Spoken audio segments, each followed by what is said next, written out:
Ayan, hala, anong nangyari? Bakit nga ba biglang nag-sorry o humingi ng pasensya itong si Jomar kay Carla? So, yan po yung topic po natin.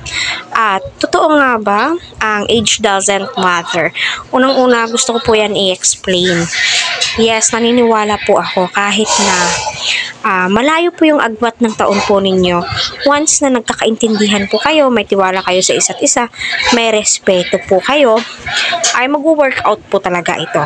Kagaya ko po, 5 years po yung agwat namin ng mister ko.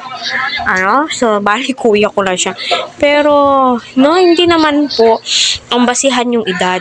Basta nagmamahalan kayo, nagkakaunawaan, may respeto sa isa't isa, may tiwala.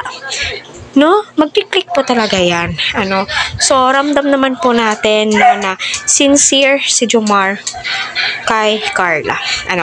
Sa usapin naman na nagsorry itong si Jomar, di po talaga maiiwasan. Kasi, napakalayo yung nilakad po nila, sila Starrocks nga is todo action na napapagod daw po sila, ganito, ganyan. Pero alam naman po natin, scene po yan Di po natin alam kung ano po yung totoong nangyari doon sa video na yun.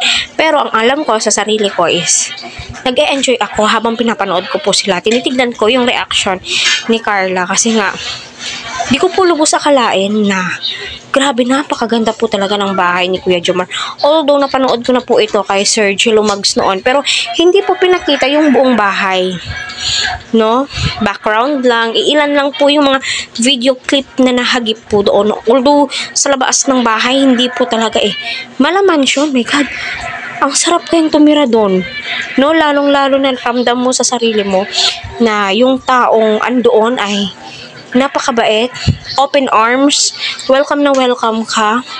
Tinor pa nga itong si Carla. Si Carla di nga po makapagsalita kasi tinitignan niya po yung nasa paligid niya. Tinitignan po niya, ang kagandahan ng kanilang bahay, kaya nakakatuwa. So sana ay magtuloy-tuloy na po ito. So sana ay marami pa pong video ang ating mapanood kasi nakakatuwa at nag-e-enjoy ka po talaga kasi aramdam mo na respetado si Kuya Jomar. Nire-respeto niya si Carla at ang buong team. Grabe po yung effort po niya.